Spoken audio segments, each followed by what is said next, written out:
Everybody, we're live here from the birdhouse where it is a winter wonderland this morning in Rochester. We've got a couple inches of snow, which we haven't really had much snow at all this year. So it is snowing and in the 20s. So it actually feels like winter for once, which is kind of a nice change. So make sure you've got your bird feeders filled and you've got those heated bird baths plugged in because the birds are going to be looking for some food. So as always, we love to know who's on. You can say hi in the comments, or if you have any questions, you can throw them in there. And we'd love to know what kind of things you're seeing. So as always, put in your comments.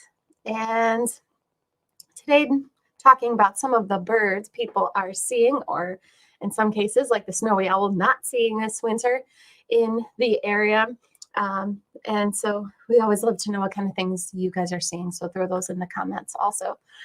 As far as the snowy owls go, we haven't had any sightings this year that I have heard of in Rochester or anywhere in the surrounding areas of snowy owls. Usually there's a couple around, but nothing. It looks like they're all hanging out in Canada this year. So unfortunately, it just hasn't been a good year for snowy owls. That being said, if you're spending any time around the places where you'd normally look for snowy owls, and here that's usually around the lakeshore, you'll see some of the birds that are common around here in the winter, like gulls. Can be a really good time of the year to look for gulls, and these are the three most common that you'll see, at least in this area. There's the ring-billed gull, the herring gull, and then the great black-backed gull. So those are our three most common. The ring-billed gull being the most common, and usually they're all kind of mixed in together. But to tell the difference, to tell them apart, to tell their differences apart, can be challenging depending on the species because their plumage can be different depending on what year they're in. But the ring-billed gulls, like their name suggests, they have that black band that goes through their bill. So that's how you can tell you've got yourself a ring-billed gull. If they're in their immature plumage, sometimes it's a little bit bigger of a black mark. It's not just a little stripe, but it's a little bit larger. Then the herring gull won't have that, or they'll have some reddish kind of coloration on the underside of their bill. So that's a herring gull. And the herring gulls are also larger than the ring-billed gull. So the ring-billed gulls are they're smaller, kind of daintier is how they're sometimes classified, or how they're sometimes categorized as being a dainty kind of gull, and the herring gulls are larger and more stocky. But these two, if you were to go out right now along the lake, along the bay, you'd see both of these pretty easily. And same with the great black-backed gull. So that one's easier to tell the difference apart because it's much, much larger than both the herring gull and the ring-billed gull. And like its name suggests, it has a really, really dark back, where these guys don't. The herring gull and ring-billed gull are quite gray in color. So those are the three most common gulls that you can find here in upstate New York. And then if you're out by the water, although there aren't any snowy owls, you will most likely see some bald eagles if you spend enough time out there, especially around Irondequoit Bay and out around Lake Ontario. Bald eagles are definitely around where the water is unfrozen because they are eating lots of fish. So they are being seen quite often, quite frequently. So you can find them here all year round, which is really exciting. Something else to be on the lookout for are rough-legged hawks, and they are migratory. So they come down here in the wintertime. So this is south for them in the winter. They can look kind of variable. They'll sometimes have that black, really dark black, brown coloration on the underside of their body, which is really telling that you've got yourself a rough-legged hawk. And then they'll also have these dark patches here on their wings, as opposed to, say, the red-tailed hawk, which can look kind of variable. But they have what's sometimes they call it dirty armpits. They have the dark patches here that are really a lot closer to their body. So both of them are around. They're about the same size. And the rough-legged hawk, you can see in this picture here, there's a red-tailed hawk on the left and rough-legged hawk on the right. And you can see how it gets its name because they have feathers that go all the way down their legs. So they're normally up way up north, kind of where the snowy owls are right now. But they will come down south here for the winter time. So this is totally fine weather for them. And they do have extra feathers on their legs because they normally are up so high as far as their location goes. So we have both of them around. Rough-legged hawks being here in the wintertime, and red-tailed hawks are here all the time.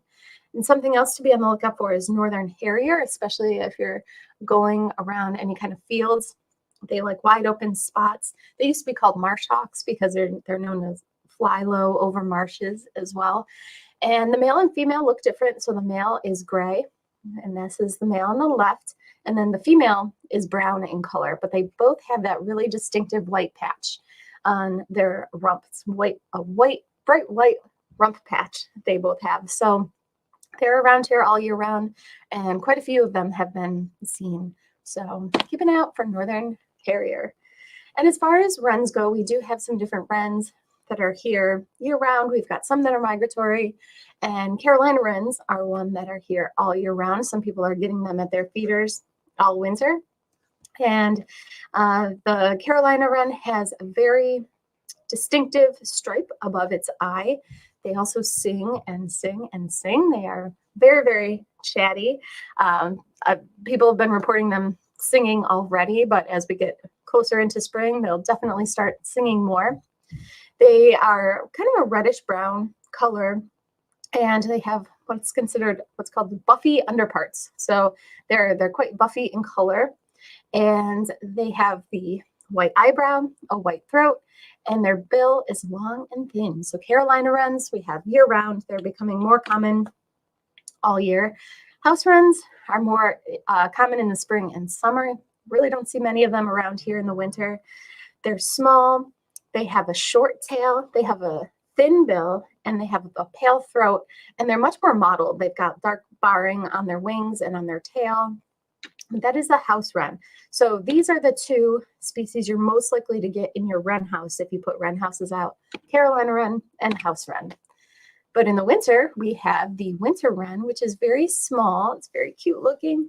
It is sometimes described as a plump round ball with a stubby tail. And this picture kind of describes that to a T. So this is the winter wren. They've got a smaller eye stripe, a smaller, short, pale eyebrow. It's much smaller than the Carolina wren. And they also have barrings on their belly and tail and wings. And they're very brown overall. So their coloration is different than the house wren. But this is one that you'll find here, like its name suggests, in the winter. And then in the spring, we'll start to see and hear marsh wrens. If you're by any kind of water with cattails, keep an eye out for the marsh wrens. Locally, out by Braddock Bay, by the Hawk Watch, if you go out onto that little platform that's out there over the over the little marsh, that's a great place to see marsh wrens. I always see them there. They have a round body, short tail, they're unstreaked, and they're rusty brown in color. So not here at the moment, but as we get into the spring, you'll see them. But some sparrows to be on the lookout for. We talked about sparrows on Tuesday, but these are some that you can find this time of the year. We've got the white-throated sparrow, which has the little yellow spot between its eye and its bill and that white throat patch. There is the song sparrow, not as common during the winter time, but there are some around. They're just not as noisy as they are in the spring when they sing and sing and sing. They have a pretty long tail. They have a mustache stripe, is sometimes called, and they've got a lot of streaking on their breast, and with a that comes down to a central little spot that you can usually see pretty well here. So that is the song sparrow. And then there is the tree sparrow. So this is a wintertime bird. We won't have them here in the summertime. They have the bicolored bill. So the top of it is black. The bottom of it is yellow. They don't have any streaking on them like the song sparrow does. And they have a rusty cap and a rusty eye line. So sometimes people will mistake the chipping sparrow for the tree sparrow. Chipping sparrows are here more in the spring and summertime, not so much in the winter. And they have black stripe that goes through their eye. But the tree sparrow has a rusty color that goes through its eye. That's how you can tell the differences.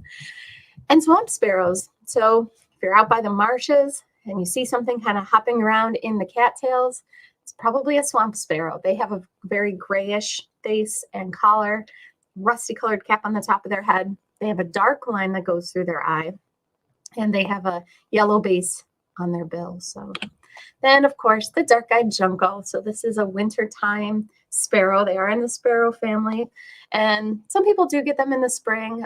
There's certain parks that kind of have them around in the spring and summer, like Watkins Glen, I know, has them all year. But in general, they're more of a wintertime bird, and then they'll go up north in the spring. They are very distinctive because they're very gray. They've got the little white belly and the pink bill. So those are some of the birds you can be on the lookout for this time of the year. If you've got any kind of questions or comments, you can put them in the little comment box. It looks like a few people are on here. Ed is on with a comment. He says, earlier this week we had over 40 birds descend on our feeders all at one time, mostly goldfinches, but a handful of white-throated sparrows, one really aggressive bully, a junco, a female housefinch, and a tree sparrow. Lots of fun with the binoculars for a few minutes. So it sounds like he had a really good mix of a mixed flock of birds, which we hear about, especially in the wintertime when they're not as territorial, although it sounds like this one white-throated sparrow was being a little aggressive with the group. So he had a really good mix of the white-throated sparrow, juncos, housefinches, and tree sparrow. So really, really cool. Perfect slides to describe that that little mix as well. Randy's on saying hello, good morning. And then Sharon says, I love my Carolina wrens. So playful and beautiful song. Yeah, the Carolina wrens are always really fun. I hear them singing all the time in my yard. I'm trying to get them to nest. I haven't had any luck though yet. So maybe this year, this might be the year. So it looks like that's everybody's comments and questions of those of you that are on here. We will be back on Tuesday with another broadcast. And until then, have a great weekend. Get those snow shovels out if you're in upstate New York. We're getting a nice little band of snow here. So everybody have a great weekend, and we'll talk to you soon. Bye-bye.